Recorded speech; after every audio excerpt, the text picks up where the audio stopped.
쌤, 작년 기출이면 저희가 작년에 했던 거 아닌가요? 맞습니다. 작년 여러분 6월, 9월 수능 때 봤던 지문들입니다. 이 수업은 여러분이 작년 6월을 보고 난 뒤에 해당 지문에 대한 분석이나 복습을 똑바로 안 했다고 전제하고 수업합니다. 알겠죠? 알겠죠? 작년에 6, 9수를 보고 여러분이 올해 수능 기출 분석을 하듯이 6, 9수를 분석을 꼼꼼하게 안 해도 쓸 것이다 라는 전제에서 작년 6, 9수 중에서 중요한 지문들, 특히 오늘 우리가 다루게 될 가나의 법률이 출제된 유형은 작년이 처음이었죠. 그죠? 그렇기 때문에 요건 좀 공부를 할 텐데, 문제는 이 중에 작년 6, 9수를 공부해둔 정도가 사람들마다 다 다르다는 거지. 누군가는 엄청 꼼꼼하게 기출 분석을 해뒀을 수도 있고, 누군가는 쌤이 방금 얘기했던 것처럼 내가 작년에 이런 걸 봤었어? 라고 기억이 안 날 수도 있겠죠. 그중에 우리 수업은 기준을 어디 맞췄다? 공부가 안 돼 있는 쪽에 맞췄습니다. 알겠죠? 첫 번째 단락부터 좀 읽어갈 텐데, 첫 번째 단락 쭉 보겠습니다. 첫 번째 단락 읽으면 법 모델 두 가지를 소개하고 있다는 걸 알 수 있어요. 그렇죠?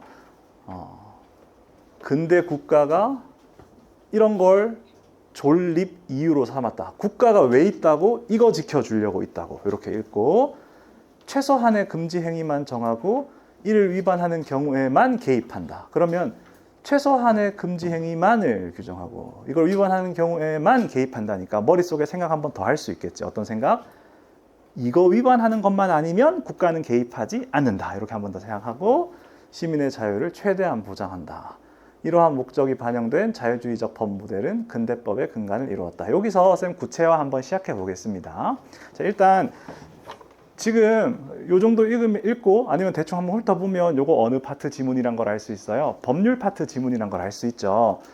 쌤이 요런 지금 쌤이 법률 파트 읽을 때 무조건 요거 생각해라 이런 얘기를 하나 할 건데, 사실 쌤은 이런 식의 공식화를 선호하진 않습니다. 여러분의 사고를 단순화할 수 있기 때문이죠. 근데 수능 한정 쌤이 지금 얘기해 주는 건 공식으로 받아들여도 됩니다. 법 나오면 구체화할 때 사람을 몇 명 그려라? 무조건 2명 그리는 겁니다. 알겠죠? 2명부터 시작입니다. 알겠죠? 여러분 고깃집 가면 3인분부터 주문 가능합니다. 이런 거 혹시 아나? 여러분 법은 2인분부터예요. 알겠죠? 2명부터입니다.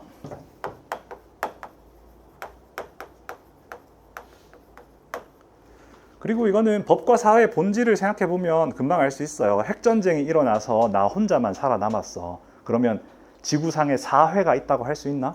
그럴 수 없죠. 그죠? 우리가 사회, 그 중에서도 법률은 사람이 2명 이상 있을 때만 의미 있어지는 것들입니다. 알겠죠? 2명 그리겠습니다. 이렇게 해가지고 이렇게 그리겠습니다.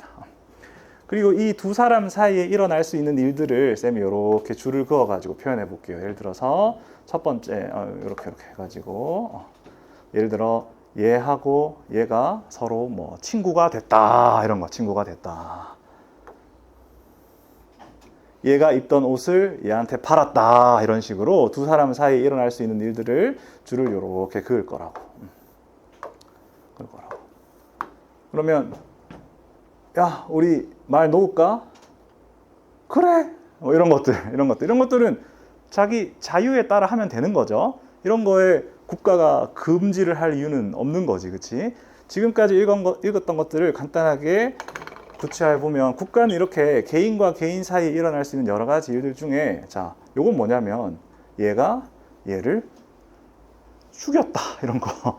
이런 거는 국가가 개입할 필요가 있겠죠. 뭘 위해서? 메뉴 해볼까? 뭘 보호하기 위해서? 생명을 보호하기 위해서. 두 번째 거 해볼까? 얘가 얘 물건을 훔쳤다. 이런 건 국가가 개입할 필요가 있겠지, 그렇지? 이렇게 생명하고 재산을 침해하는 것들 정도만 법이 나서가지고 이건 안 돼. 이건 안 돼. 이렇게 얘기하는 거고, 나머지 모든 내용에 대해서는 점점점 이렇게 해두면 여기에 대해서는 법이 아무 간섭을 안 하겠다, 이런 거죠. 그렇죠? 자, 이렇게 하면 이 지문에 나온 내용 중에 시민의 자유가 최대한 보장된다는 말은 이쪽 영역이 자유가 되는 것이고, 여러분 수업의 흥미를 위해서 자, 요 영역이 자유다. 요런 행동들은 다 자유다라고 필기한다면 여기다가 쌤이 뭐라고 필기하면 적절할까요? 요런 행동들은 여기 나와 있는 단어들을 적는다면 자유롭다. 여기는 금지된다. 이렇게 하면 되겠죠. 그죠? 금지된다. 법이 금지를 하는 겁니다. 그리고 쌤이 지금 이 말을 바꿀 거거든요. 법이 이 행동을 금지한다는 걸 말을 바꿔가지고 하나 적을 거예요. 단어 좀 찾아주세요. 클로즈업 한다는 마인드로. 우리 지금 여기까지 읽었죠? 여기까지 읽었죠? 지금 읽은 부분 중에서 법이 이 행위를 금지한다는 말을 바꿔가지고 표현할 수 있는 단어가 하나 있어. 뭡니까? 개입한다라는 말로 바꿀 수 있죠. 그죠? 개입한다. 요렇게 연결해가면서 읽었으면 성공적인 독해겠습니다. 그러면 요거는 자연스럽게 법이 개입하지 않는 영역이라고 부를 수 있겠습니다. 자, 뒷부분 읽어가죠. 근데 이 모델은 자유를 실질적으로 누릴 사회경제적 조건이 모두에게 동등하게 주어지지 않은 상황에서 갈등이나 분쟁에 대처하는 데 한계가 있었다.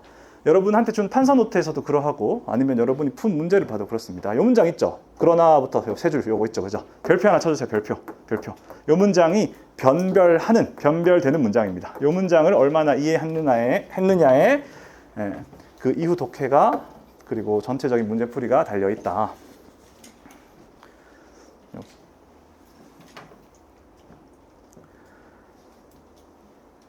예시를 떠올려 주세요, 여러분.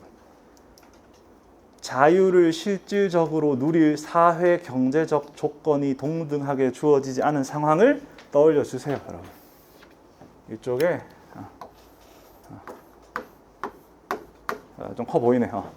이쪽이 좀 더 자유를 실질적으로 누릴 사회 경제적 조건을 더 많이 갖고 있는 애, 더 적게 갖고 있는 애. 예를 하나 들어주세요. 머릿속으로. 예를 들어주세요. 진짜로 들어주세요. 나도 물론 얘기할 거야. 근데 여러분 예를 들어주세요. 이 부분 구체화하면서 읽어야 그 뒷 내용이 다닥다닥 달라붙을 수 있고, 그렇지 않고 개념으로만 전개되면 글이 붕붕 뜨게 되고 특히 나하고 연결할 때 곤란을 겪게 됩니다. 어떤 경우가 있겠어? 이쪽에 이른바 사회적 강자 하나 놓고 사회적 약자 하나 놓으면 되죠. 쌤은 전형적인 사탐에서 다루는 거 하나 하겠습니다. 보통 여러분 그 사업자가 아르바이트생을 고용하면 누가 강자예요? 사업자가 강자죠. 그렇죠? 고용주가 강자고 그다음에 아르바이트생이 약자인 거지. 그렇지? 자, 그리고 기업이 강자고, 여러분 기업과 소비자 중에 누가 강자야? 기업이 강자지, 그지? 기업이 강자죠. 여러분 이 중에 물론 부모님들 중에 이제 건축계에 종사하시는 분도 계시겠지만 조금 양해해 주세요, 알겠죠? 여러분 집 한번 사보면 진짜 화딱지가 나요. 뭐가 화딱지가 나냐? 여러분 집 한 채 얼마입니까? 대구에서 집 한 채 살려면 억 단위 들어가죠, 그렇죠? 신축 아파트라 그래서 몇 억 주고 들어가 봐. 화딱지가 난다니까. 집을 이제 들어가는 사람 입장에서는 집을 왜 이렇게 지어놨어? 이렇게 얘기하고 싶은데, 문제는 집 산 사람이 강자예요? 건축회사가 강자예요? 건축회사가 강자니까 엄청 곤란하다고. 뭐 하자 하나 고쳐달라고 하는데도 애걸복걸하듯이 해야 된다고. 그치? 그러니까 사실 자유를 실질적으로 누릴 사회 경제적 조건은 동등하게 주어져 있지 않아요. 야, 사업자랑 예를 읽어드리겠습니다. 자랑 이제 뭐 아르바이트, 알바가 있다 치면 너네 둘이 자유롭게 계약해 이렇게 얘기를 해도 사실은 누가 더 자유로워요? 얘가 더 자유롭지, 그지? 이 사람이 돈을 가지고 있으니까. 이 사람이 당장 먹고 살아야 되니까 좀 덜 자유롭잖아. 그러면 이 계약 관계가 누구한테 좀 불리하게 형성돼요?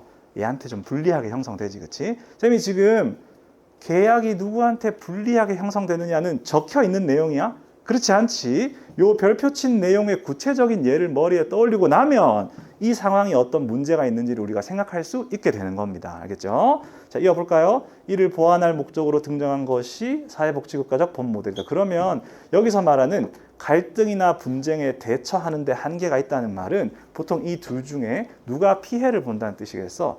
얘가 피해를 보는데 거기에 대처를 잘 못한다는 뜻이겠죠.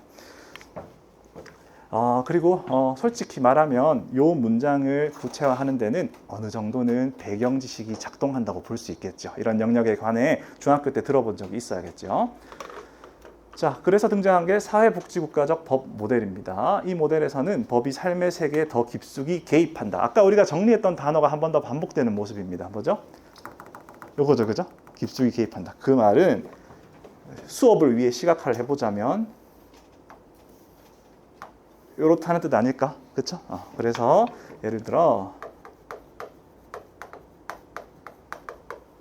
근로계약 같은 거 맺을 때 예전에는 너네 둘이 알아서 자유롭게 계약해 금지하지 않을게, 개입하지 않을게였다면 지금은 법이 야 이런 계약은 금지야 이렇게 되는 거지.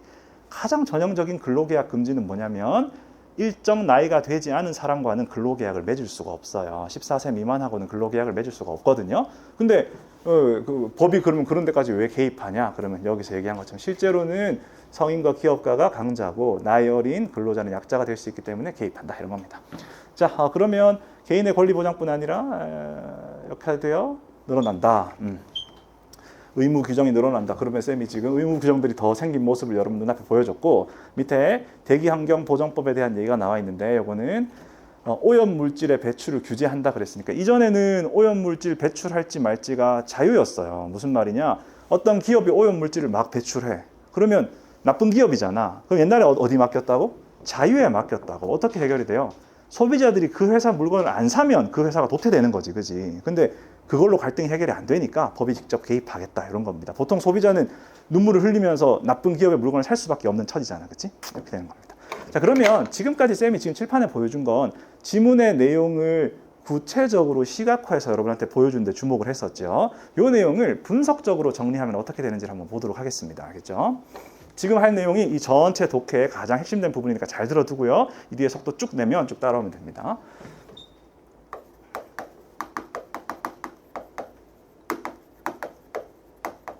여러분이 머릿속에 정보를 정리할 때 지금 이 지문은 자유주의적 법 모델에서 사회복지국가적 법 모델로 넘어가는 이야기를 봤습니다. 그렇죠? 이거 머릿속에 이런 얘기가 나와 있네. 이렇게 정리할 때 어떤 분석적인 단어를 쓸 수 있을까요? 예를 들어 자유주의적 법 모델은 초반부에 보면 시민의 자유를 최대한 보장하고자 했었죠. 그렇죠?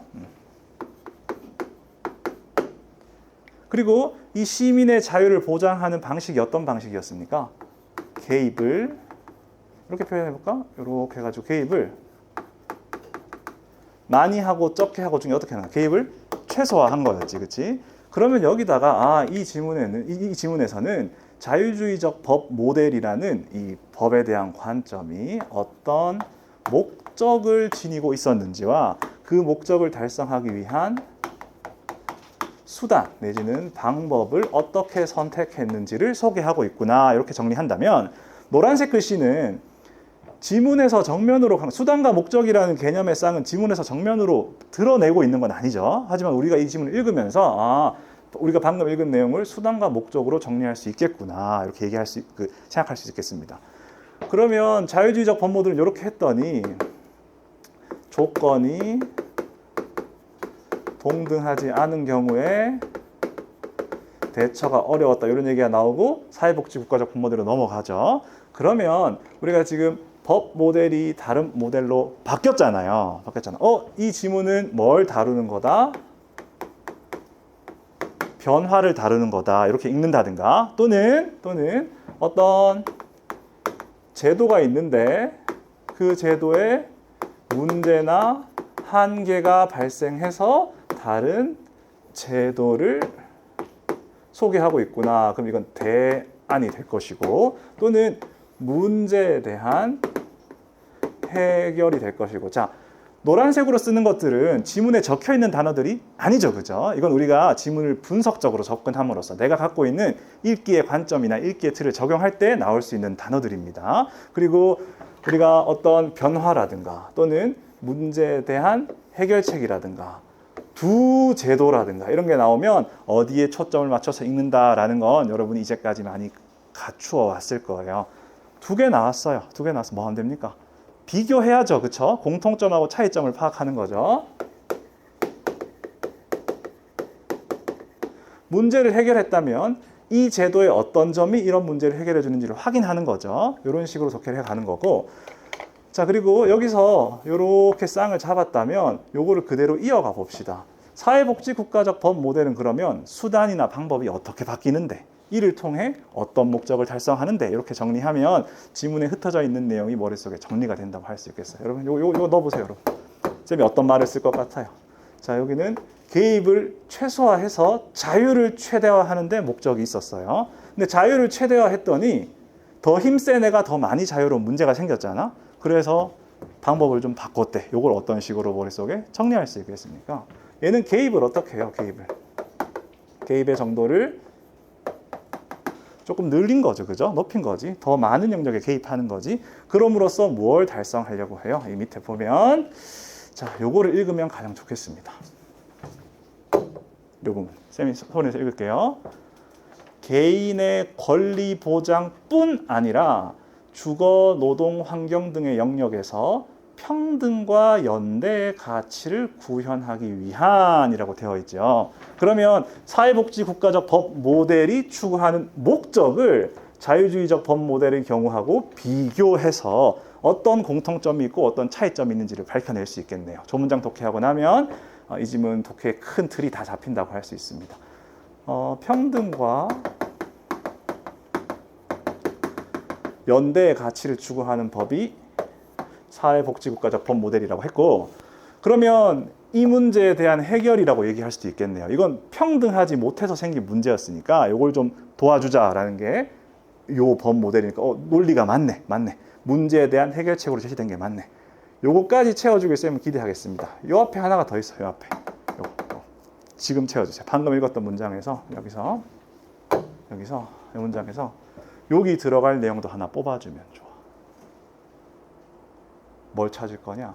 자유주의적 법 모델과 사회복지국가적 법 모델의 공통점을 하나 찾아낼 거예요. 뭐뿐만 아니라 개인의 권리뿐만 아니라라고 되어 있죠. 그죠? 그러면 개인의 권리를 보장한다는 건 아까 앞에서 생명과 재산을 보호한다, 자유를 보장한다는 것과 맞닿아 있는 영역이에요.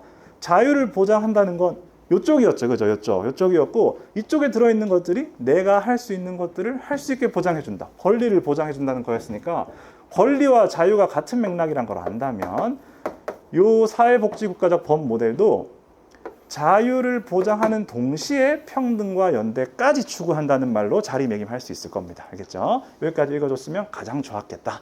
뭘로부터?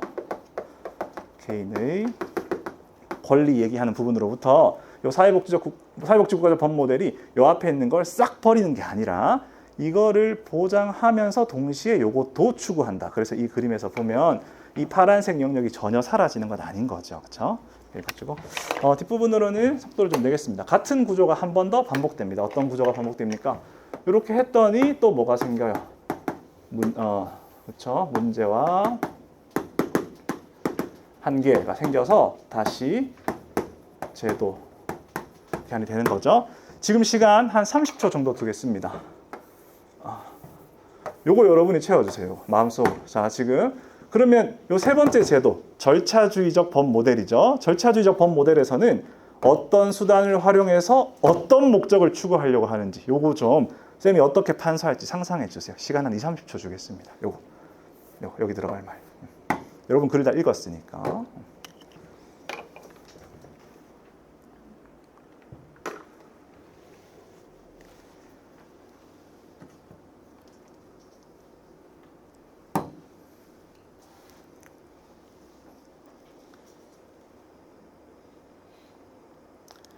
아까 앞에 두 모델의 차이점은 뭐였습니까? 차이점은 개입하는 정도였죠. 맞죠? 개입하는 정도. 얘는 최소한으로 개입하지만 얘는 좀 더 개입한다 이거야. 근데 얘들하고 얘하고는 정도의 차이가 아니라 질적인 차이가 있어요. 근본적인 차이가 있어요. 얘가 적어놓을게요. 절차주의적 법 모델이 선택한 수단 또는 방법은 앞에 있는 두 가지 법 모델하고 근본적으로 다른 면이 있습니다. 뭐가 달라요? 개입을 다 대답하고 있죠. 마음속으로. 개입을 안 한다는 데 있죠. 그렇죠? 개입을 하지 않는다. 직접 결론을 내려주지 않는다는 데 있죠. 이 앞에서는 이거 하지 마. 그다음에 그 다음에서도 의무 규정을 많이 만들어요. 이거 하지 마. 이건 무조건 해. 이런 식으로 의무 규정을 만들어 가지고 법이 개입하는데 절차주의적 모델에서는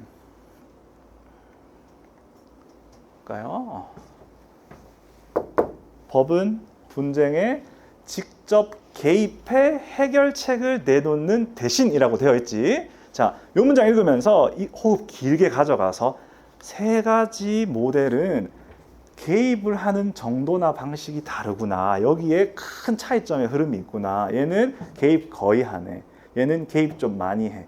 얘는 개입하는 것 자체를 법의 목적으로 수단으로 삼지 않아. 그치? 얘는 법이 직접 개입하는 게 중요한 게 아니고 법이 하는 역할은 뭐다? 분쟁 해결 방식에만 관여하는 거다. 얘는. 그러니까 앞에 있는 두 모델하고는 보는 관점이 전혀 다른 거죠. 우리가 법에 기대하는 게 이건 뭐야? 법원에 가가지고 뭘 기대해요? 우리 사건에 대한 판결을 내려주세요를 기대하는 거지. 이거는 그 판결을 내려주길 기대하는 사건의 종류가 많아지는 거죠. 그렇죠?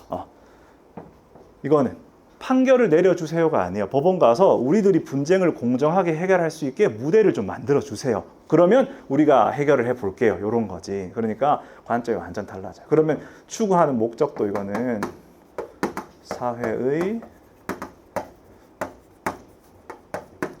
자유가 중요하냐 평등이 중요하냐로 싸웠잖아. 얘는 자유를 최대한 보장해 주자. 야, 좀 평등한 것도 고려해 주자. 이걸로 싸웠다면 얘는 그게 아니고 지그들이 알아서 잘할 수 있게 좀 해주자. 이렇게 얘기하는 겁니다. 알겠죠? 요 흐름을 잡았으면 가장 좋았겠고 이제 요 중간에 들어갈 거 독해하면 독해는 마무리가 됩니다. 기억 밑줄 보면 이러한 악순환이라고 되어 있죠. 그렇죠? 이러한 악순환. 이런 악순환은 자 여기서 개입을 좀 늘렸더니 흐름이 이렇게 되죠. 자, 개입을 안 했더니 문제가 생겨서 개입을 좀 더 많이 하기로 했습니다. 근데 개입을 점점 많이 했더니 어떤 문제가 생겨가지고 이렇게 생겨가지고 요것 때문에 요런 일이 발생해요. 그래서 이것 때문에 다시 요런 일이 발생해요. 이렇게 요것 때문에 이렇게 되고 요것 때문에 이렇게 되고 근데 이게 다 계속 나쁜 쪽으로 가. 그래서 이 지문은 이걸 악순환이라고 부르고 있죠. 쌤 오늘 여러분한테 뭘 좀 많이 시키는 것 같은데 여러분 여기 들어갈 말도 상상해 주세요. 쌤 뭐라고 판서할까요? 이렇게. 아이고 이게 판서 노트 이미 줬네 쌤이. 그죠? 줬네. 판서 노트 찾아주세요. 판서 노트 있으면 찾아주세요 여러분. 개입을 많이 하다 보니까 생기는 문제가 뭡니까? 여기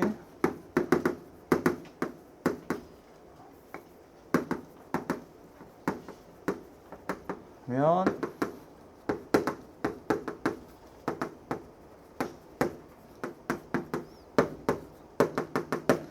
법이 자꾸 개입하다 보니까 사회의 자율적 조정 기능이 망가지더라.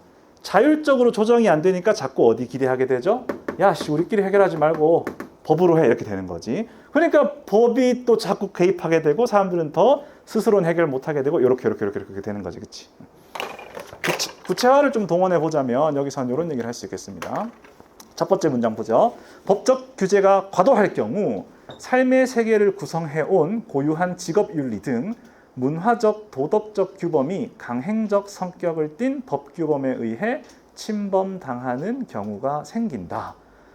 대표적으로 직업윤리를 예로 들어놓고 문화적이고 도덕적이던 규범이 강행적 성격을 띠는 법규범에 의해 침범당한다 이런 얘기를 했으니까 이걸 보고 여러분이 떠올릴 수 있는 거 두 가지 정도 예시를 들어줄게요. 일단 쌤이 지금 사회 시간에 배웠을 법한 얘기 하나 하려고 하거든요. 이거 떠올릴만 한지 스스로한테 한번 물어보세요. 이거 내가 떠올릴만 한가? 이겁니다.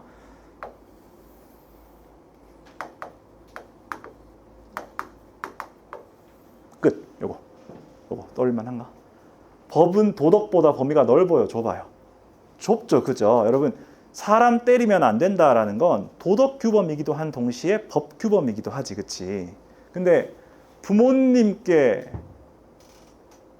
막대하면 안 된다. 예를 들어 부모님이 학원 가라 그랬는데 땡깡 부리면 안 된다. 뭐 예를 들어 이런 거는 도덕 규범이라고는 할 수 있어요. 부모님한테 공손하게 대하기. 근데 부모님께 공손하게 안 대한 죄 이런 거 있어? 그런 건 없잖아. 우리가 도덕으로 지켜야 한다고 생각하는 건 아주 넓지만 그중에 절대로 어기면 안 되는 것들을 법으로 모아놓고 있지. 이게 도덕과 법의 관계입니다. 그렇다면 저기서 말한 문화적, 도덕적 규범이 법 규범에 의해 침범당한다는 말은 법은 사실 아주 심각한 것에 대해서만 규정되어 있어야 되는데 이게 이렇게 점점 세력을 넓혀간다는 뜻으로 이해할 수 있겠죠. 생각할 만한가 요거?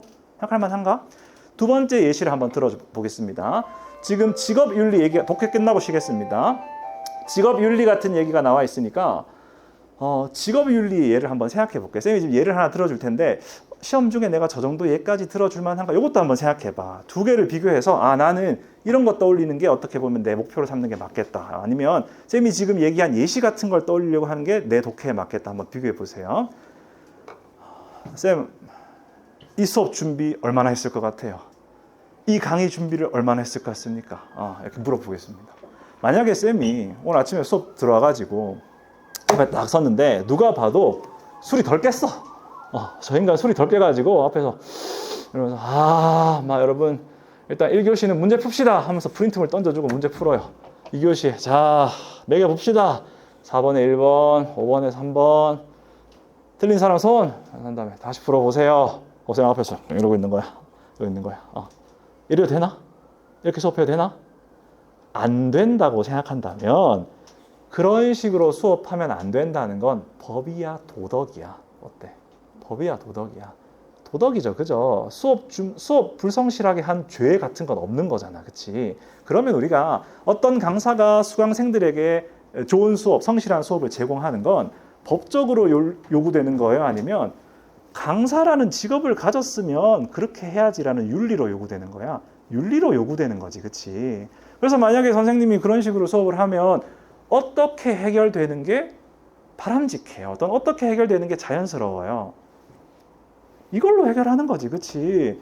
학생들 사이에서 불만이 터져 나오고 학생들이 선생님한테 용기 있는 학생 한 명이 교무실로 찾아와서 선생님 말씀 좀 나누시죠.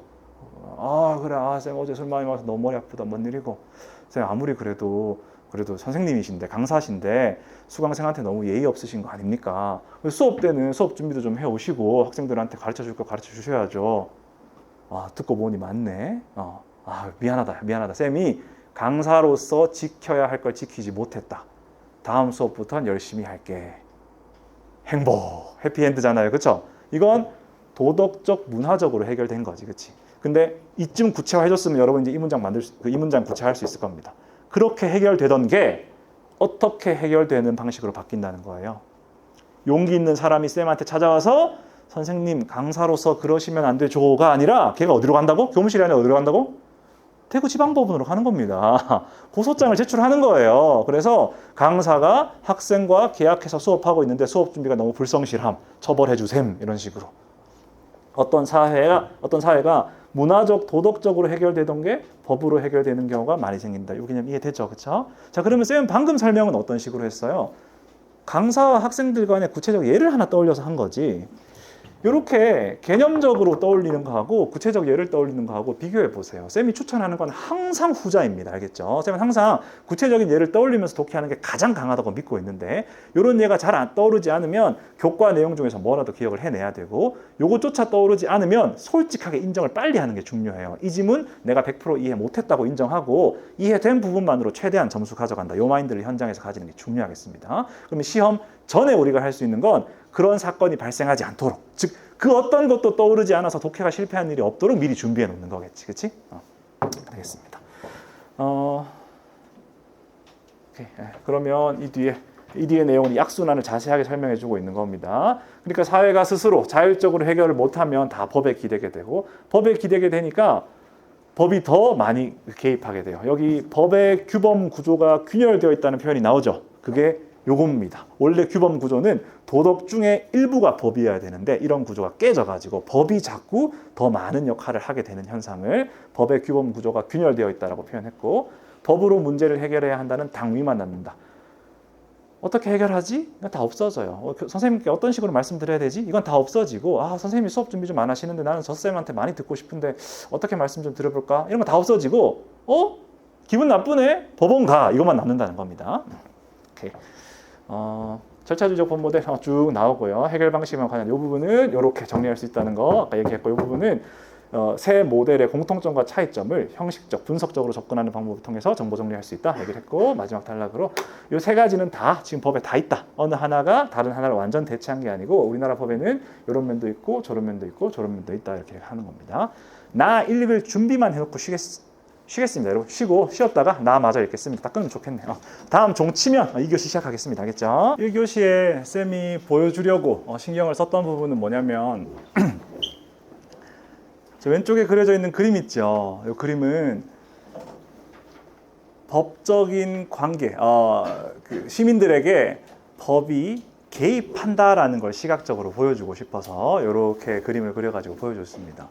선생님이 과학기술 지문에서부터 강조한 언어적인 텍스트를 접하면 우리는 그 텍스트가 의미하는 걸 머릿속에 감각적으로 재현할 수 있어요. 구체화라고 쌤이 표현을 많이 하죠. 이 작업을 해내면서 독해하는 과정을 보여주려 했고, 그리고 칠판에 거의 탐구 과목 필기하듯이 법 모델 3개를 가로로 나열해 놓고 이 3가지 모델의 공통점과 차이점을 법이 사회에 영향을 주는 방법 또는 수단과 그 목적이라는 이 2가지 카테고리로 나누어서 이렇게 보여줬습니다. 내가 독해를 할 때 구체적으로 장면을 그려가면서 내용을 붙여가는 것이 나한테 잘 맞다. 그러면 이 앞부분과 같은 식으로, 뭐 그림이 완전히 같진 않겠지만 머릿속에 장면을 그린 데 집중해서 내용을 거기 붙여가는 게 중요하고, 내가 내용 이해가 좀 덜 될 때 이런 노란색 글씨로 된 또는 녹색 글씨로 된 분석적인 접근이나 구조적인 접근이 나랑 좀 잘 맞는 것 같다. 그러면 선생님이 한 접근을 쭉 보면서 이 중에 내가 놓쳤던 것이 있는지 이런 거에 주목을 하면 되겠죠. 그렇죠? 이 글은 제도, 문제, 대안, 또 문제, 또 대안, 이런 2번의 중첩 구조를 가지고 있고, 특히 아까 얘기했던 것처럼 여기서는 앞부분의 2 제도에 관계하는 좀 다른 모습을 보여줍니다. 그렇죠? 이 중에 그 해겔 지문 푼 학생들이 있다면 이게 일종의 정립, 반정립, 종합 이런 느낌으로 이제 이해할 수도 있어요. 나 지문은 역시 2교시에도 쌤이 여러분한테 뭐 좀 시키겠습니다. 여러분, 그 쌤이 오늘 할게 이게 지문 하나 더 했으면 싶어가지고 종 치자마자 불이 나게 들어와서 마이크부터 들었어요. 들어가지고 그 엎드려 있던 여러분을 좀 깨웠는데, 한 2-3주 전에도 얘기한 것 같은데, 여러분이 수업 중에 이렇게 그 수업을 듣다 보면 집중하려고 애쓰는 모습이 느껴지고 애쓰고 있지? 맞죠? 느껴지고, 또 애쓴다는 말은 말하자면 자연스러운 흐름에 내 몸을 맡기면 집중이 흐트러질지도 모르는 상태, 즉 지루함, 졸림, 재미없음, 이런 내용에 관해 관심 없음 또는 딴 생각 등등이 든다는 뜻이겠지. 그때 선생님이 여러분을 집중을 빡 시켜주는 뭐 사담이라든가 썰이라든가 이런 것도 구상해 보지 않는 건 아니지만, 쌤은 오늘 수업 때 여러분의 집중을 끌어올리기 위한 수단으로 질문을 선택했습니다. 질문. 들어갈 게 뭘 것 같아? 자꾸 물어보는 방식으로 집중을 좀 끌어내려고 하거든요. 평소하고 쌤 생각이 조금 다르게 수업하고 있다고 생각하는데, 그런 면에서는 자꾸 물어본다는 점에서는 그게 여러분이 수업에 집중하게 하는 쌤 나름의 방식이라고 좀 양해해 주면 좋겠습니다. 사실 쌤이 앞에서 그냥 주르륵 읊어내면 속도는 빠르게 나갈 수 있겠죠. 그렇지만 여러분한테 요거 생각해 주세요. 이렇게 한번 요구함으로써 집중력을 조금씩, 텐션을 조금씩 중간중간 건드려 가고 있다. 는 관점에서 또 하나만 물어볼게요. 알겠죠? 재심은 나의 첫 번째 문장입니다. 제3관계에서는 개인의 자유가 최대한 보장되어야 하므로 계약으로 권리 의무가 인정되는 것이 원칙이다. 그러나 사회경제적 조건을 달리하는 당사자들 간에서는 약자 보호를 위해 법률로 그 내용이 정해지는 경우가 있고, 이때는 이를 계약으로 변경할 수 없다. 첫 단락 읽고 혹시 바로 가하고 연결되나? 저 내용? 연결되나? 이건 쌤 마음속으로 10초만 셀게요. 10초만. 대부분이 연결했을 텐데 첫 단락 내용하고 가하고 연결되나?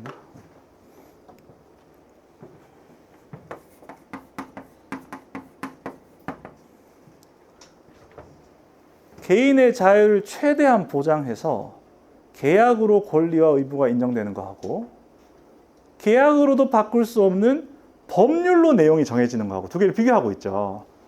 쌤이 계약하고 법률이라는 단어를 칠판에 쓸 겁니다.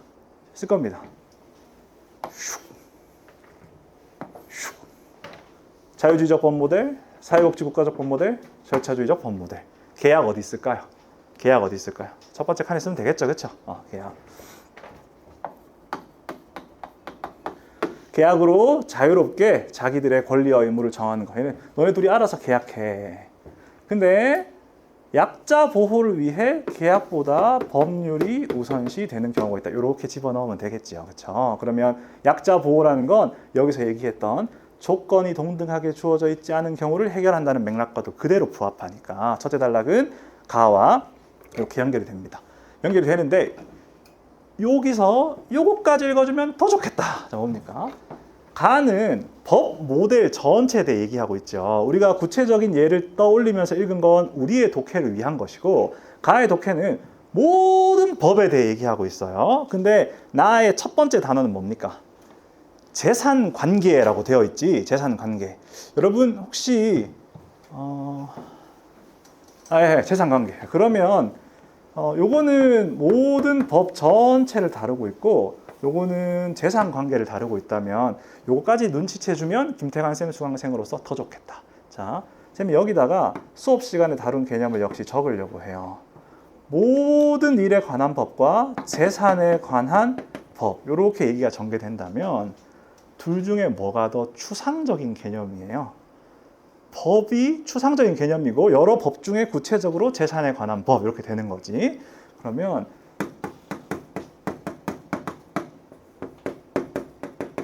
이런 관계라고 생각할 수 있고 요 다음에 넘어가면 어떤 단어로 단락이 시작됩니까? 임대차의 경우라고 되어 있죠. 임대차는 수많은 재산 관계 중에 구체적인 하나의 관계다. 그러면 역시 이것도 여기가 추상이 되고 여기가 구체가 되니까 가에서 나 둘째 단락까지 오는 동안 모든 법에 적용되는 전반적인 법 모델 그리고 재산 관계에 관한 이야기 그 중에서도 임대차에 관한 이야기 내용이 점점 더 어떻게 되고 있다? 구체화되고 있다는 걸 파악할 수 있습니다. 그리고 추상적인 관념이 적용되는 구체적인 예시가 나오면 위에 있는 내용이 그대로 적용될 수가 있지요. 그렇죠? 여러분 그 쌤이 판서 노트의 뒷면 한번 볼래요? 판서 노트 뒷면에 뒷면에 쌤이 잘 실어놨네. 뒷면을 보면 지난주에 했던 지문을 쌤이 하나 옮겨놓은 게 있어요. 지난주에 했던 지문 그 인과관계를 다뤘던 바나나 베어 먹는 이야기를 다뤄놨거든요. 거기서 쌤이 까만색으로 밑줄 친 거 한번 지금 보세요.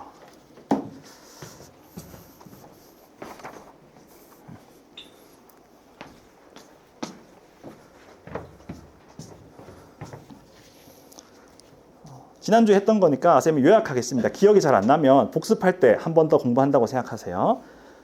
대상의 변화된 물리적 속성에 밑줄 쳐놨습니다. 맞습니까? 대상의 변화된 물리적 속성에 밑줄 쳐놨고 이게 이제 표지죠. 표지. 그리고 밑에 바나나의 예시가 나온단 말이야. 그럼 여러분 바나나의 예시에서 뭘 찾아야 돼? 이 표지 찾아야지. 변화된 물리적 속성 찾아야지. 그게 뭐야? 쌤이 밑줄 그어놓은 베어낸 만큼이 없어진 채. 그게 바나나의 변화된 물리적 속성이잖아. 그렇지? 이렇게 추상적인 원리나 개념을 주고 구체적인 예시를 들어주면 독해의 목표는 뭐가 돼요? 추상적인 개념이 그 예시에 어떻게 드러나 있는지를 찾는 게 중요한 거지. 그렇지? 임대차에 관해 무슨 얘기를 하려는 거냐면 자 화면 봅니다. 칠판 봅니다. 임대차의 경우 그 내용은 계약으로 정해지는 것이 원칙이지만 임대차의 목적물인 임차물이 생활의 근거인 주택이나 생업의 근거인 상가이면 임차인 보호라는 과제는 계약만으로는 실현되기 어려워서 계약보다 우선 적용되는 제도가 마련되어 있다. 여러분 어느 칸에 적을까요 이거? 방금 읽은 법. 방금 읽은 저 법들 어느 칸에 적을까요? 여기 적는 게 맞죠. 그죠? 맞아?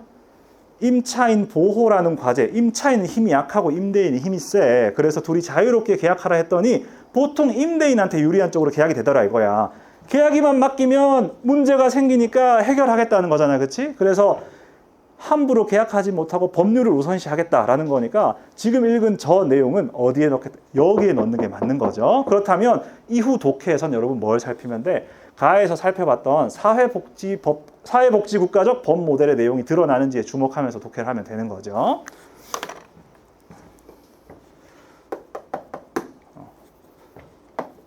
주택, 임대차, 보호법하고 상가건물, 임대차, 보호법, 주임보, 상임보 이렇게 줄여서 말하겠습니다. 마련되어 있다. 그리고 밑에 예컨대라고 돼 있으니까 예컨대에다가 밑줄 하나 팡 쳐보세요. 예컨대. 팡 치고 예컨대에 쌤 밑줄 치는 이유 이제 수업의 편의를 위해서입니다. 수업의 편의를 위해서 쌤이 예컨대 밑줄 치라고 한 건 예컨대 앞뒤 내용이 뭐랑 뭐랑 연결돼 있다? 추상적인 얘기를 해준 다음에 구체적인 예시를 들겠다는 거잖아요. 그러면 예컨대 뒤에 나와 있는 것에서 뭘 독해하는 게 독해의 목표 중에 하나가 돼요. 이 사회복지국가적 법 모델의 목표가 실현되는지를 확인하면서 읽는 게 독해 목표 중에 하나가 되는 겁니다. 자, 볼까요? 임대차 기간을 이 법들에 규정된 최단 존속 기간보다 짧게 정했더라도 임차인에게는 최단 존속 기간이 보장된다. 아까 임차인을 보호하는 게 과제였잖아. 그리고 요거를 요 위에 넣어서 읽어보면 임차인이 강자야, 약자야? 약자로 보고 있다는 뜻이겠지. 그러니까 임차인한테 최단 존속 기간을 보장하는 거, 임차인을 보호하기 위해 법률이 개입하는 게 맞네요. 아니 저희는 그거보다 더 짧게 계약했는데요? 이거 먹혀 안 먹혀? 안 먹힌다는 거지, 그지? 그렇게 하면 임차인한테 불리할 수 있으니까 최소한 6개월 이상은 무조건 임차하게 해. 이런 식으로 법이 개입한다는 겁니다. 개입.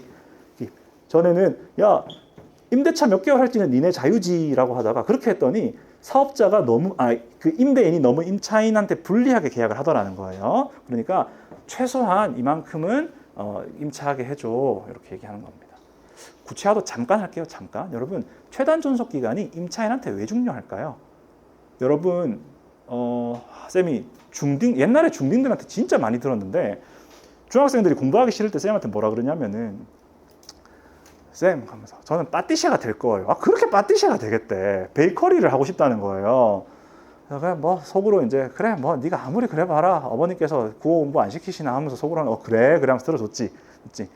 여러분이 베이커리를 차리게 됐다고 생각합시다. 그래 딱 차렸는데 대박이 터진 거야. 너무 빵이 너무 잘 팔려. 근데 임대인이 한 3, 4개월쯤 되는 애 와가지고 미안한데 방 좀 빼줘야 되겠다. 이렇게 얘기를 하는 거예요. 왜요? 야, 우리 자유롭게 계약하자. 임대차 했다가 내가 니한테 빌려주기 싫으면 내 건물이니까 안 빌려줘도 되는 거 아니냐. 엉엉 울면서 나왔어. 나오니까 그 자리에 뭐가 생겨요? 베이커리가 생기는 거지, 그지? 누가 운영하는지 봤더니 집주인이 직접 운영하는 거지. 여러분 이런 사례는 엄청 많아요. 잘 되는 음식점 집주인이 나가게 하고 자기가 직접 같은 메뉴를 차리는 거 엄청 많거든요. 그러면 그거 사실 자유롭고 대등한 계약 맞아? 그렇지 않잖아. 건물주가 일종의 갑질을 한 거잖아요. 최단 존속 기간을 보장한다는 건 베이커리 차린 사람이 내가 여기서 최소한 1년은 그 영업을 보장받을 수 있겠구나. 이런 믿음이 생기는 거니까 임차인 입장에서는 영업을 마음 놓고 할 수 있는 어떤 그 기반이 되는 거죠. 선생님 방금 설명한 건 이 지문에 없는 내용을 구체화해낸 거지, 그렇지? 이거는 내 배경 지식에 기댄 거라고 할 수 있습니다. 자, 그러면 이런 내용을 통해서도 이 법, 최단 존속 기간 보장하는 법은 여기서 얘기하는 법이 좀 개입했네. 자유롭게 기간 계약 못하고 법이 기간을 정해줬네. 개입을 해서 두 사람을 좀 더 평등하게 만들려는 시도이네요. 그렇죠? 그 밑에 두 번째 제도가 나와 있습니다. 임대차 계약이 종료되기 전에 갱신 여부에 대한 의사를 표시할 수 있는데 이때 임대인이 임대차 종료를 요구해요. 야, 우리 이제 그만하자. 니 이제 나가라. 임차인이 갱신 요구권이란 걸 행사하면 최단 존속 기간만큼 임대차가 연장된대. 여러분 이런 거 보면 우리나라가 임차인한테 좀 세요. 그 보장이 셉니다. 요즘 을질이란 말도 있지. 을질. 을이 이런 법규를 이용해가지고 갑한테 그죠? 역으로 이렇게 공격하는 경우도 있다고 하죠. 그러면 최단 존속 기간만큼 연장할 수 있는 수단도 갖고 있어요. 연장하기 싫어도 연장해야 돼. 그 법률에 의해서 개인의 자유를 좀 줄이고 평등을 높이는 겁니다. 이렇게 이해하면 된다. 두 가지 제도가 소개되어 있다. 이런 거고 여기서 자 여러분 집중 잘해주고 있는데 중요한 거 하나 할 테니까 정신을 좀 더 집중해 주셔야겠죠. 자 법률 지문 읽을 때 기본적인 틀이 되는 것도 한 번 더 강조하겠습니다. 예전에 클로즈업에서 시험도 한번 쳤었습니다. 지금 우리가 보고 있는 건 구체적인 법률 규정이다. 맞죠? 구체적인 법률 규정이다. 법 모델을 이렇게 만들자. 이건 추상적인 어떤 이 가치나 관점이고 이런 행위를 하면 이런 결과가 발생한다. 이건 구체적인 법률 규정이잖아. 그지? 요거는 최근에 법률 지문이 많이 나와서 법대 출신 쌤이 아니더라도 다 알려주는 거니까 국어 비문학의 기본 개념이라 생각하고 지금 잘 들어두세요. 판서는 다 돼 있습니다. 자, 우리가 법률 규정을 읽을 때, 구체적인 규정을 읽을 때는 기본적으로 요거하고 이렇게 분리해서 읽는 겁니다. 읽어볼까요? 요건이라고 읽습니다. 알겠죠?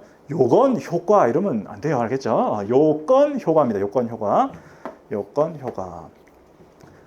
쌤이 요건 효과 예를 들어볼 테니까 맞네. 내가 알고 있는 법률 규정이 다 저런 식이네. 바로 납득하셔야 알겠죠? 사람을 때리면 감옥에 간다. 그죠? 사람을 때리면 벌을 받는다. 맞지? 그치? 그리고 다른 사람의 물건을 부수면 갚아줘야 된다. 맞죠? 그쵸? 다른 사람의 물건을 갚아줘야 된다. 요거를 여러분은 그래도 법대 나온 쌤한테 배우니까 조금 있어 보이게 배워야 되잖아. 효과는 괄호 열고 권리 의무라고 적으면 됩니다. 요거는 권리, 판사돼 있습니다. 권리 의무 이렇게 적으면 되고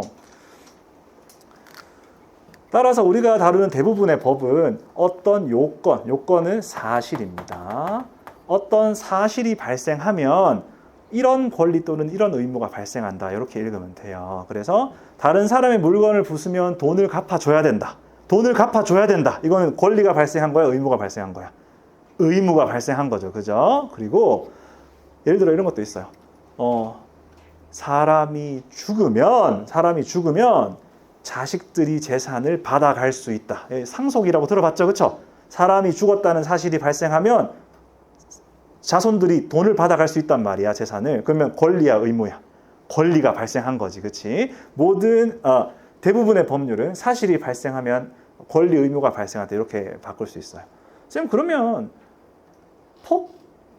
다른 사람을 폭행하면 감옥에 간다. 이건 무슨 권리, 의무인가요? 이거는 국가의 형벌권이 발동하는 겁니다. 국가가 여러분한테 형벌을 내릴 수 있는 권리가 발생한다. 이렇게 해석할 수 있습니다. 알겠죠? 그래서 감옥에 가야 한다. 이 말은 국가가 여러분을 감옥에 보낼 권리가 생겨난다. 이렇게 해석하는 겁니다. 자, 방금 뭐 배웠죠? 요건과 효가 배웠던 거지, 그렇지? 그러면 최단 존속 기간을 해석해 볼까요? 최단 존속 기간이라는 제도는 어떻게 요건과 효과로 나눌 수 있을까요? 최단 존속 기간은 요건에 임대차 계약이란 게 맺어지기만 하면 임차인한테는 권리가 생긴다고 해야 될까? 의무가 생긴다고 해야 될까? 좀 해주세요. 여러분, 비문학 이렇게까지 해야 되나요? 여러분, 법대 나온 쌤한테 배운 김에 덕 좀 보자. 법률 지문에서 득 좀 보자. 여러분, 최단 존속 기간이 보장된다는 말을 여러분이 이제 권리, 의무로 해석할 수 있어요. 자, 다시 한번 질문할게요. 임차인 입장에서는 권리야, 의무야? 임차인 입장에서. 권리지, 권리, 그지? 이때까지는 내가 무조건 살겠습니다. 권리고, 임대인 입장에서는 의무가 되는 거지. 이만큼 무조건 보장해줘야 된다가 되는 거죠. 그러니까 임대차 계약이라는 요건이 발생하면 최단 존속 기간이라는 게 되는 겁니다. 그리고 최단 존속 기간을 연장하게 해주는 게 갱신 요구권이라 그래요. 그렇죠? 거절 통지. 이것도 필기되어 있습니다. 특정한 기간 내에 거절 통지를 했는데 갱신 요구권을 행사했다. 그러면 이런 연장이 된다는 거지, 그렇지? 연장이 된다. 근데 이것도 그러면 임차인 입장에서는 연장할 수 있는 권리가 되고 임대인 입장에서는 연장해줘야 되는 의무가 되는 거죠, 그렇죠? 갱신 요구권 자체도 임대차 계약의 효과라고 볼 수도 있고 이런 것들은 이제 이에 대한 내용이 더 자세히 나오면 꼼꼼히 분석하면 되는데 오늘 이 지문에서는 여러분이 이 정도로만 끊어서 임대차 계약하면 최단 존속 기간에 관한 권리 의무가 발생한다. 그 다음에 이런 권리를 행사하면 여기에 대한 권리 의무가 발생한다. 이런 식으로 정리해 두면 되겠습니다. 요건과 효과가 되는 거고 하나 더 하겠습니다. 하나 더 요건과 효과 했죠. 자, 근데 지문에 보면 단이 있어요. 단. 빨리 쳤어. 빨리. 단. 이 지문 내용 보면 단이 있어. 단. 찾았나? 단. 자.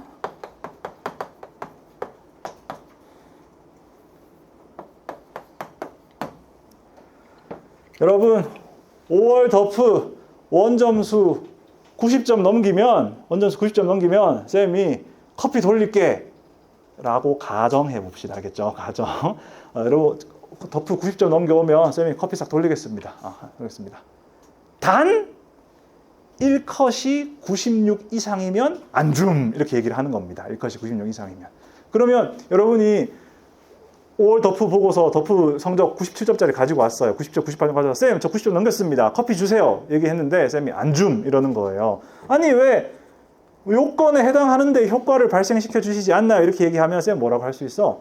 단이라고 했잖아. 단 컷이 높으면 너무 쉬운 시험이니까 못 주겠어. 이제 이렇게 얘기를 한다는 거지.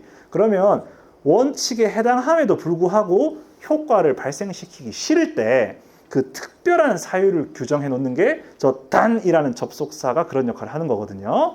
근데 단은 법률 용어가 아니죠. 그죠? 법률 용어가 아니고 저 단으로 시작하는 저 규정을 예외라고 부릅니다. 예외. 그래서 칠판에 판서되어 있는 것처럼 원칙과 예외 구조. 요게 법률을 독해하는 기본 구조 중에 하나입니다. 자, 가로로는 요건이 발생하면 효과가 발생한다. 요게 요건 효과 구조고 이런 요건 효과가 묶이면 하나의 규정이 된단 말이야. 그 규정에 대한 예외를 규정할 때 원칙과 예외라는 틀로 우리는 이해를 합니다. 그래서 아까 기간 안에 거절했는데 갱신 요구권 행사하면 무조건 연장해줘야 되는 의무가 생기잖아. 근데 예외가 있어요. 어떤 경우?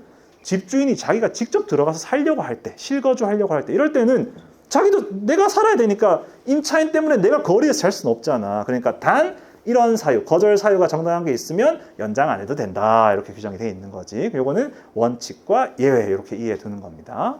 이해되나요? 되나요? 자, 그러면 여러분 이 자유주의적 법 모델하고 사회복지국가적 법 모델도 원칙과 예외 구조로 이해할 수 있어요. 이게 원칙이에요. 이게 원칙. 특정한 경우를 제외하면 우리는 전부 자유입니다. 근데 자유가 너무 많으니까 조금 더 개입하겠다. 예외적으로 조금 더 개입하겠다. 이게 원칙과 예외 구조. 이렇게 이해할 수도 있습니다. 알겠죠? 이거는 독해로는 불가능하고 여러분은 법 개념을 배웠으니까 나중에 법률적 지식을 쌓을 때 이런 걸 알 수 있겠지. 자, 오늘 법지문 독해하는 두 가지도 수업 중에 하나 했습니다. 요건과 효과, 원칙과 예외고 구체적인 법 규정을 소개하는 부분은 이렇게 분석을 하는 겁니다. 알겠죠? 그리고 예외가 달려 있잖아. 예외가. 그러면 보통 문제로 나와요. 보통. 알겠죠? 그러니까 원칙과 예외에서 예외가 달려 있으면 선지에서 건드리기 마련이니까 이건 꼭 주의해서 읽어두세요. 알겠죠? 그러니까 예외를 그렇게 생각하면 안 돼요. 예외니까 이렇게 예외로 취급한다, 쩌리로 취급한다 이렇게 생각하면 안 돼요. 알겠죠? 법률에서 원칙과 예외하면 엄청 중요한 것들입니다. 알겠죠? 오케이. 그 다음으로 이 부분이고 여기도 아까 우리 밑줄 친 단어 하나 있는 것 같은데 밑줄 친 단어? 아까 우리가 쌤한테 밑줄 치세요 하고 쌤이 추상구체 하나 했었어요. 어디 밑줄 쳤었지? 예컨대 밑줄 쳤었잖아. 여기도 같은 단어 있으니까 똑같이 연습합시다. 예컨대 얼른 찾아주세요. 예컨대 얼른. 아까 했던 거 똑같이 한번 반복합시다. 예컨대가 나와 있다는 건 그 앞에 추상적인 원리가 나와 있다는 뜻이고 그 뒤에 구체적인 예시가 나와 있다는 거지. 그죠? 예시 독해에서 중요한 건 뭐라고? 추상적인 데서 했던 얘기를 찾아야 돼. 그치? 판서노트 다시 봅시다. 아까 뭐 찾았어요? 대상의 변화된 물리적 속성 찾았잖아. 그지? 그래서 배워낸 만큼을 찾았잖아. 그럼 여기서도 앞에 나와 있는 추상적인 내용이 뒤에 있는 예시에 연결돼 있겠네. 이걸 찾아야 돼요. 이건 그 7번인가요? 문제풀이랑 직결되죠. 앞에 보면 법이 아니라 계약으로 재산 관계가 정해지는 경우가 있습니다. 그러면 법이 아니라 계약이니까 이게 아니고 이거네요. 그죠? 이거네요. 이게 아니라 이거네요. 즉 임차인을 보호해 줄 필요가 아마 없어진 것 같네요. 그렇죠? 봅시다. 임차인이 임차물을 사용할 권리가 소멸했거나 또는 임차인의 경제력이 충분하면 임차인을 보호할 필요가 없기 때문에 이러면 그냥 둘이 대등한 사람으로 돌아가는 거지. 갑을이 아니라 갑과 갑인 거죠. 여러분 저 성수동에서 팝업 하려면 하루 임대료 얼마 줘야 되는지 압니까? 성수동에서 한 100평짜리 팝업 스토어 하려면 하루 임대료 얼마 줘야 되는지 알아? 하루 1,000만 원 단위예요. 하루 1,000만 원 단위. 1일당 임대료를 1,000에서 2,000, 3,000 이렇게 줘야 되거든요. 그 정도 돈을 지불하고 팝업을 한다? 의리야? 아니지. 그 대기업이지. 그지? 그러니까 그런 사람하고 굳이 이런 법이 보호해줄 필요, 약자 보호를 해줄 필요가 없겠죠. 아까 베이커리 차렸던 소상공인하고는 다르잖아. 그치? 이렇게. 자, 그러면 권리가 소멸하다, 경제력이 충분하다라는 게 추상적인 정보고 예컨대가 나왔잖아요. 그럼 읽으면서 뭐 찾으면서 읽는다고? 연결하면서 읽는다고. 위에 있는 추상적 정보가 들어있는지 연결하면서 읽는다고. 이거 봅시다. 임대차 종료 후 임차물을 반환할 때 임차인이 이를 원상 회복할 의무를 지는지를 결정할 때는 계약이 법률보다 우선 적용된다. 연결됩니까? 연결돼요? 어디 연결돼요? 어디 연결돼? 임대차 끝났대요. 그러면 권리가 있는 거야, 없는 거야? 끝났으니까 권리가 없는 거지, 그치? 그 다음 볼까? 보증금이 상가 건물 임대차 보호법에 정해진 상한액을 초과했대. 상한이니까 밑이야, 위야? 위잖아. 상한액보다 보증금이 많대. 그 말은 거액을 썼다는 뜻이지. 그러면 경제력이 충분하다로 연결할 수 있겠죠. 이해됩니까? 이렇게 연결해서 풀면 특히 이 가를 다루는 여러분 몇 번 문제입니까? 7번이네요. 7번 문제 풀이가 자동으로 되는 거죠. 7번 바로 보겠습니다.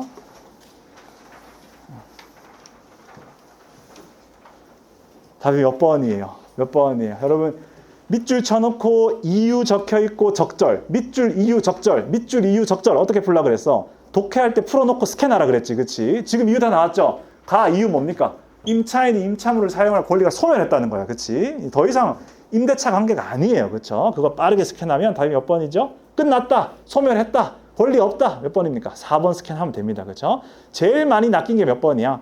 1번이거든요. 1번을 실제로 이 시험 쳤을 때 가장 많은 학생들이 1번을 골라서 틀렸는데 20%가 1번을 골랐어요. 엄청 많이 고른 거죠. 요거는 어떤 풀이 방법을 형식적으로 적용한 거라고 할 수 있어요? 우리 왜 밑줄 치고 이유 나오면 어떻게 접근하라 그래? 앞뒤를 읽으라 그런 얘기 하잖아, 그지? 바로 앞에 뭐라고 적혀 있어? 경제력 적혀 있고 답이 선지 1번 딱 나왔으니까. 육모니까 홀짝이 있어요, 없어요? 육모니까 홀수 짝수형이 없죠, 그죠? 모두가 똑같이 푼단 말이야. 경제력 충분, 1번 선제 경제력 오케이 공짜네 하고 8번 넘어갔다 이런 뜻으로 봐야 되겠죠, 그렇죠? 근데 앞뒤로 읽으라라는 풀이 방식이 틀린 거냐? 아니죠, 여러분.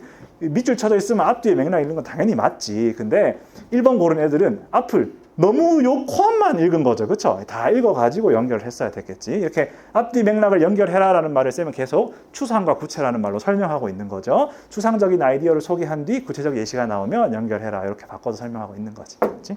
7번에 4번 골라야 되겠습니다. 뭐 이쯤 되면 그 다음 예상도 되죠. 마지막 단락에서 뭐 나올 것 같아요? 이거 하나 비어 있지 않나, 그지? 방금 이거 나왔었고, 그다음에 방금 전에 계약을 적용되는 거 여기 나왔었고, 그렇죠? 이런 독해도 가능하다.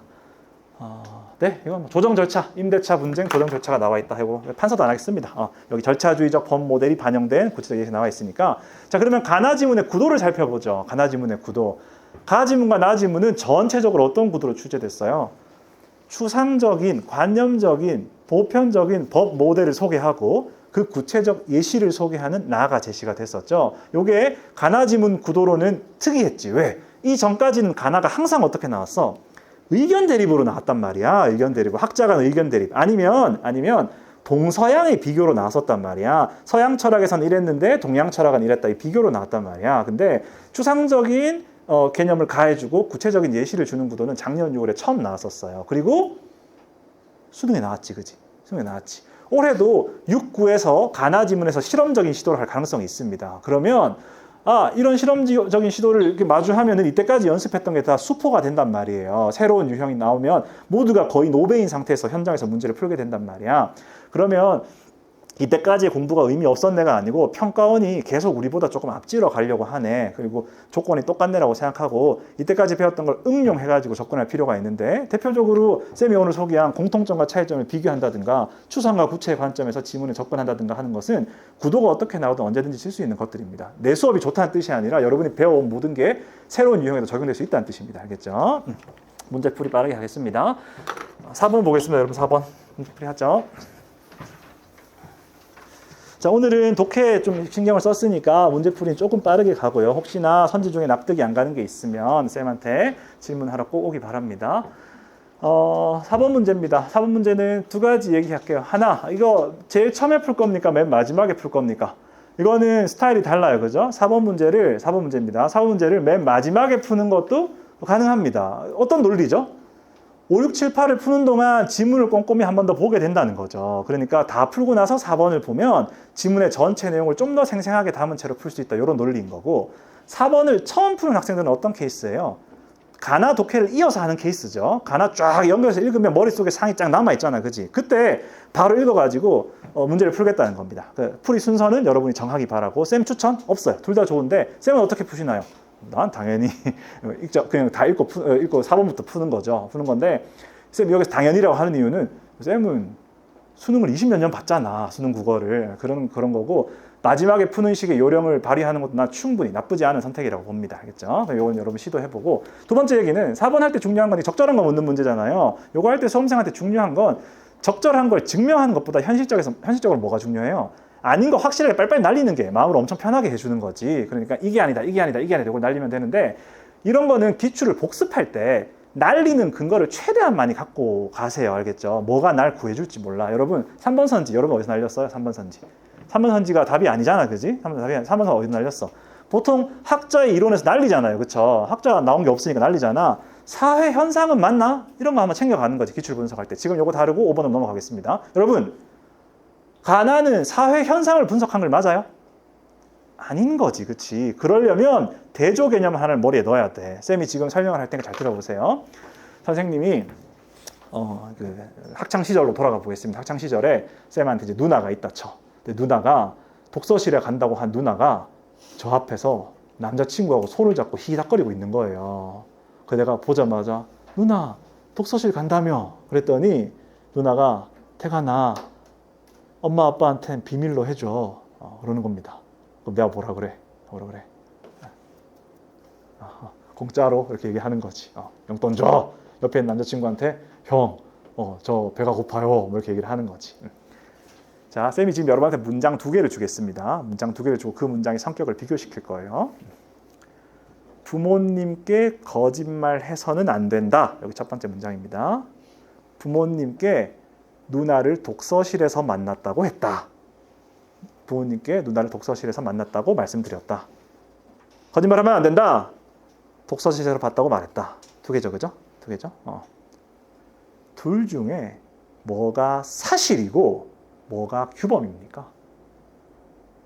부모님한테 독서실에서 봤다고 했다가 사실이고, 그 다음에 부모님한테 거짓말하면 안 된다가 규범이잖아. 규범, 그지? 여러분 사실과 규범 비교할 수 있겠죠? 이렇게 하는 게 좋다, 이렇게 해야 된다, 이렇게 하면 안 된다, 이런 건 규범의 영역이고, 그 다음에 이런 일이 벌어졌다, 이건 사실이잖아. 그치? 사회 현상이라고 우리가 얘기하면 사회 현상은 사실을 가리키는 말이야, 규범을 가리키는 말이야. 사실을 가리키는 말이죠. 사회 현상을 분석한다고 하면 실제로 사회에 이런 일이 벌어졌다는 걸 분석하는 글이 사회 현상을 분석하는 글이지. 근데 가나는 어때? 사실을 분석하는 글이야, 규범을 분석하는 글이야.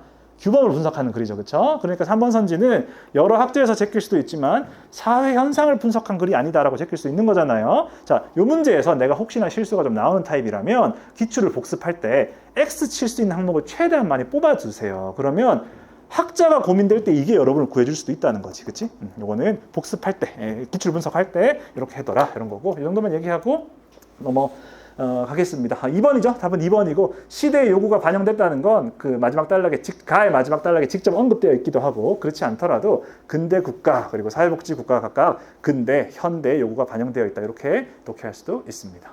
5번입니다. A를 바탕으로 기억을 이해한 내용으로 가장 적절한 것은 5번하고 7번은 쌤이 기본적으로 문제풀이 관점을 같게 제시하고 싶어요. 독해할 때 거진 풀어놓고 그 다음에 내가 풀어놓은 걸 이제 잘 찾는다, 이렇게 생각할 수 있는데, 7번은 그게 훨씬 더 잘 작동한다면 5번은 그래도 마음속으로 1번 X, 2번 X 이런 식으로 X 쳐가면서 이제 푸는 게 중요하겠죠.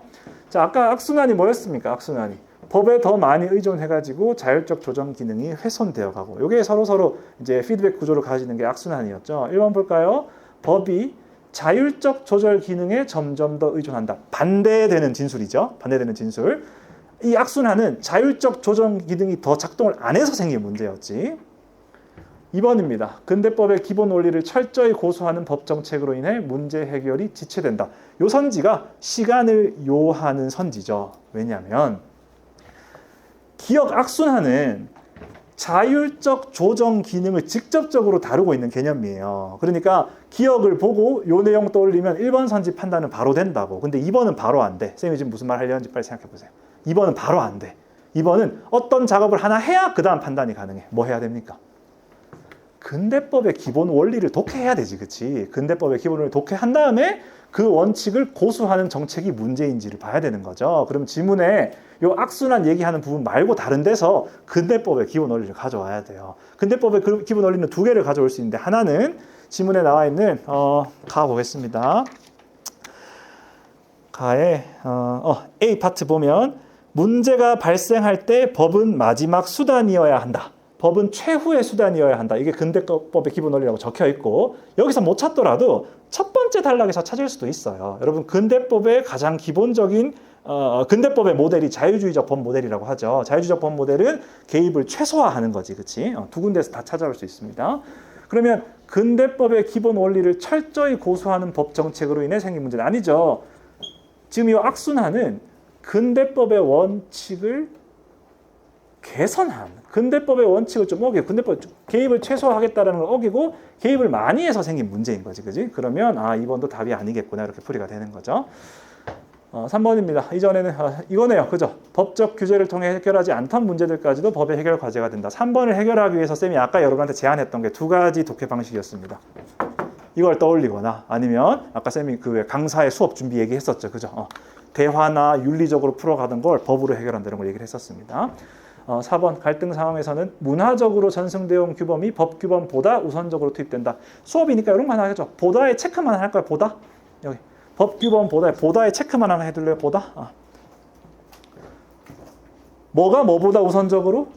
문화적 규범이 법 규범보다 우선적으로잖아요. 그죠? 체크한 이유 뭘 것 같아? 체크한 이유. 김태관 선생님이 여러분을 A보다 B를 모르는 사람으로 낮게 취급해서 체크하라고 한 건가? 그게 아니고 최근 수능에서 이런 선후 관계로 낚시를 하는 경우가 많으니까 누구를 위해서 체크한 거예요? 누구를 위해서? 선생님 요즘 이런 표현 입에 착착 맞아서 잘 쓰는데 시간이 없을 때 나를 위해 체크해 놓는 거지, 그치? 이런 거 언제 실수해? 바쁠 때 이런 거 실수하니까 바빠도 선후 관계나 조건 관계 얘기하는 건 집중해가지고 풀이하고 넘어가자 이런 거고. 5번 법의 간섭 빈도가 줄어드는 게 아닙니다. 간섭 빈도가 늘어나는 거죠. 6번입니다. 가와 나를 이해한 학생이 보인 반응으로 적절하지 않은 것은? 여러분 1번 선지 보면서 출제 의도 해석하고 그 다음에 정답 고르고 넘어가겠습니다. 1번 자유주의적 법 모델은 가에 나왔어요? 나에 나왔어요?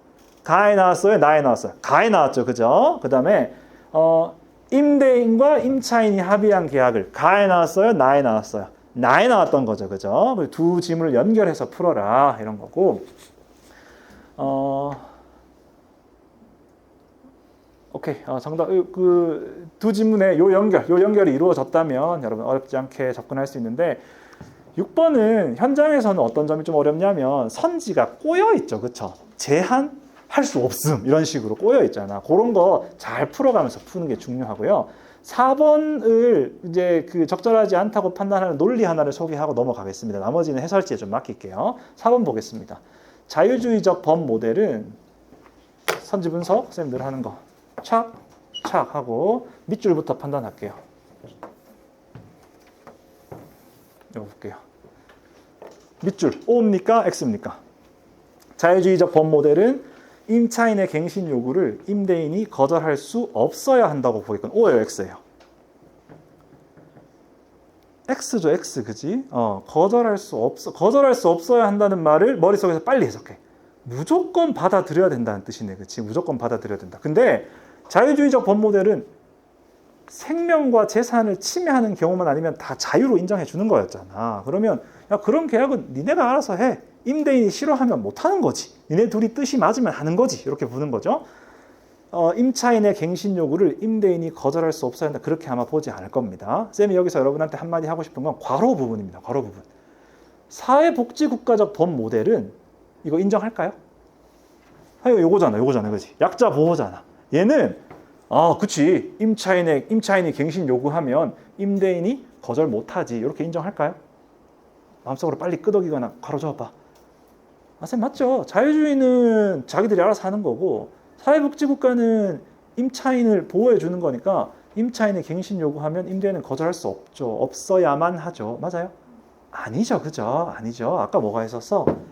단 있었잖아. 단, 그지? 예외 사유에 해당하면 충분히 거절할 수 있잖아요. 만약에 이 선지가 조금 어렵게 나왔다면 이 부분을 낚아서 여러분을 혼란스럽게 할 수도 있었겠죠. 그렇죠? 밑줄에서 X가 됐으니까 망정이지. 만약에 밑줄이 O로 나오고 같은 논점을 사회복지국가에서 대해서 물어봤다면 많은 학생이 틀릴 수 있지 않았을까 생각합니다. 사회복지국가적 법 모델에서도 임차인의 갱신 요구를 임대인이 거절할 수 없어야 한다고 보지는 않을 겁니다. 거절할 수 있는 경우도 있다고 볼 겁니다. 알겠죠? 그 다음에 한 가지만 더 얘기할게요. 여러분, 그리고 문제를 풀 때 지금 쌤이 얘기하는 것에 기대는 학생이 가끔 있어요. 잘 들어보세요. 우리는 지문을 근거로 선지를 판단하잖아요. 맞죠? 지문을 근거로 선지를 판단하잖아. 근데 이 지문이 우리가 살고 있는 실제 사회와 완전히 동떨어진 지문이 나오나? 그렇진 않죠. 특히 법률 지문 같은 경우는 실제 우리나라의 법률에 대한 해설이 나오는 거잖아요. 그러면 우리의 상식에 비추어 지나치게 과도한 선지는 틀렸을 가능성이 높지, 그치? 그러면 임차인이 갱신 요구하기만 하면 임대인이 무조건 거절할 수 없다. 무조건 받아줘야 된다. 이거는 우리가 살고 있는 상식에 비해서도 너무 심한데라는 의심을 한번 할 수 있겠죠. 법률 지문이나 경제 지문에서는 실제 현실과 너무 동떨어지는 선지는 의심을 해볼 수 있습니다. 그리고 선지에서 지문에서 논리를 찾으면 더 좋겠죠. 과학기술이나 철학은 현실에 결부되어 있는 정도가 약하니까 철학자가 이렇게 말하면 따라가야 되는 거지만 사회 지문은 우리가 실제 살고 있는 현실과 완전히 반대되는 선지가 나올 수도 없어요. 그렇기 때문에 그런 면에서도 4번은 지나치게 과도하게 임차인을 슈퍼을로 만들어주니까 이건 좀 어떤 모델에서도 인정하기 어렵다. 이렇게 판단할 수 있을 겁니다. 자, 선생님이 방금 얘기한 그런 부분은 1, 2, 3, 5번이 헷갈릴 때 4번을 확신할 수 있는 논거 중에 하나로 사용될 수 있죠. 이 중에 헷갈리는 게 하나 있는데 4번, 와, 근데 이거 맞기는 진짜 쉽지 않을 것이다. 이렇게 생각될 때 4번을 딱 고르고 넘어가는 그 논리로 작용할 수 있습니다. 7번 아까 풀었고요. 8번입니다. 8번이 좀 쉽게 나왔어요. 이거. 보기가 좀 쉽게 나와가지고.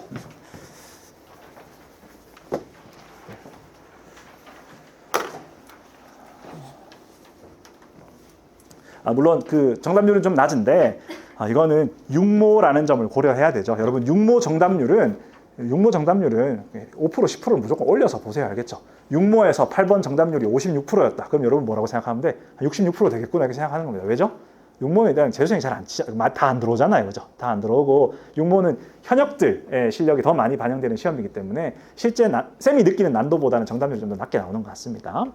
물론 그 책에 적어 놓을 때는 이제 그 메가스터디에서 발표한 정답률을 내지는 이제 이런 것들 적어 놓는데 좀 더 높게 볼 필요가 있다. 그렇게 어려운 문제가 아니다. 이렇게 판단하는 게 맞겠습니다. 출제 구조는 단순하죠. 임대차 계약에 관한 법률이 나와 있었죠. 이 보기는 이 법률에 대한 뭐가 돼요? 7번 봅니다. 아까 추상, 구체, 재산관계 중 임대차잖아. 그지? 저거는 이 임대차에 관한 구체적인 예시가 되는 거지. 그치? 그러면 보기 읽으면서 지문 내용 연결해 가면서 읽어두면 보기 읽고 나서 문제풀이 거의 다 끝납니다. 선지는 확인만 하면 되는 거죠. 갑이 A주택에 실거주할 계획이 있음을 증명한 경우 갑과 을 간의 A주택 임대차는 갱신되지 않겠군. 요거는 풀이하는 길만 소개하겠습니다. 여러분이 어떻게 풀었는지 스스로 돌이켜보세요. 둘 중에 뭘로 스타트했어요? 둘 중에 뭘로 풀이를 스타트했어요? 실거주? 이거 아까 단 거기 있었는데 이렇게 풀이할 수도 있겠죠. 실거주 찾아갈 수도 있고 갱신? 임대차가 갱신되느냐 마느냐는 아까 거기 있었으니까 거기서 찾아오면 되겠군. 두 가지 길이 있습니다. 선지가 있으면 실개조할 계획이 있음을 증명한 경우 요거는 요건에 관한 선지예요? 효과에 관한 선지예요? 빨리 대답해주세요. 이거. 요건에 관한 선지죠. 그죠? 이런 사실이 발생한 경우 주택임대차가 갱신돼. 이거 효과에 관한 선지지. 그지? 둘 중에 머리에 더 생생하게 남아있는 걸로 정보 연결해가지고 풀이하면 됩니다. 2번, 의리 갱신 요구권 행사하여 임대차 기간을 연장할 수 있다면 이것은 평등과 연대 가치 신을 위해 마련된 의무 규정이 적용된 것이겠군. 이거 연결했는지 물어보는 거죠. 이거 연결했는지. 갱신 요구권을 행사해서 임대차 기간을 연장했다는 건 임차인 입장에선 권리고 임대인 입장에서는 의무예요. 그죠? 그리고 자유로운 계약을 하지 못하게 임대인을 구속하는 거기 때문에 이쪽 영역, 즉 평등과 연대 가치 실현을 위해 마련된 의무 규정이다. 이렇게 판단할 수 있겠습니다. 이번은 그 다른 스킬 쓰기보다 독해할 때 가나가 추상 구체 관계라는 걸 연결해두면 이번은 그냥 자연스럽게 풀린다. 이렇게 읽어두는 게 좋지 않나 싶어요. 3번 을은 갑에게 상가 건물 임대차 보호법에 규정된 최단 존속 기간을 주장할 수 없겠군. 이거는 그냥 이렇게 해놓고 선지가 뭐만 얘기하고 있어? 효과만 얘기하고 있죠. 효과만 얘기하고 있으니까 지문에서 요건 찾아가지고 연결하면 되는 거죠. 그러면 보증금 얘기했으니까 아까 우리 가 밑줄 쳤던 거 거기 찾아가서 풀면 되고 상한액을 초과하니까 이거는 부자다 이거지. 부자다. 4번 을의 의사와 무관하게 갑이 B 상가 임대차를 종료시킬 수 있는 것은 시민 개개인의 자유가 갑에게 보장된 것이겠군. 을의 의사와 무관하게 갑이 B 상가 임대차를 종료시킬 수 있는지부터 찾아야겠죠. 요거는 선지 분석하겠습니다. 8번 자리 있잖아요. 가나 지문 8번 자리에 지금은 선지가 몇 줄씩 나와요. 지금 두 줄 이렇게 나오잖아. 근데 난도가 올라가는 문제들은 선지가 몇 줄씩 있어요. 세 줄씩 있죠. 그렇죠? 그런 경우에는 판단 대상을 쪼개서 보는 게 중요하고 이것도 어떻게 봐야 돼? 그래서 이렇게 잘라가지고 괄호가 맞는지 먼저 체크하는 게 순서입니다. 알겠죠? 이번 문제가 뭐 당연히 맞지만 실제 시험장에서는 괄호 체크하고 종료시킬 수 있는 거 맞나 체크하고 맞으면 나머지 판단하고 이렇게 하는 겁니다. 종료시킬 수 있습니까? 마음대로 할 수 있죠. 왜? 상가 건물 임대차 보호법이 적용이 안 되니까. 그죠? 을은 지금 B 상가의 보증금 엄청 아까 하루에 뭐 2천, 3천 하는 그 정도 비싼 건물이란 말이야. 그러니까 이거는 규정된 상한을 초과하니까 상가 건물 임대차 보호법이 적용이 안 돼요. 안 되기 때문에 을은 이 법이 규정하고 있는 보호 규정에 의지를 못하고 자유롭게 계약해야만 합니다. 그러니까 을의 의사와 무관하게 갑이 B 상가 임대차를 그럴 수 있다. 존속 기간이 정해져 있지 않으니까 종료시킬 수 있다고 보고 그러면 이거는 시민 개개인의 자유가 갑에게 보장된 것이겠군. 요 멘트, 쌤 밑줄 그 멘트는 자유주의, 사회복지국가, 절차주의 셋 중에 뭐예요? 자유주의적 법 모델을 의미하는 거죠. 그러면 보호해 줄 필요가 없을 때는 원칙으로 돌아가서 계약 자유의 원칙에 맡긴다 이렇게 얘기할 수 있겠습니다. 5번 갑과을간 A주택임대차에 관한 분쟁 해결 절차에서는 조정위원회가 을을 위해 자료를 수집할 수 있겠군인데 요거는 앞에 있는 문제들이 지문의 전체적인 연결을 물어보는 거였다면 정답 선지는 디테일을 물어보는 거죠. 그렇죠? 이것도 요건과 효과로 분석해야 합니다.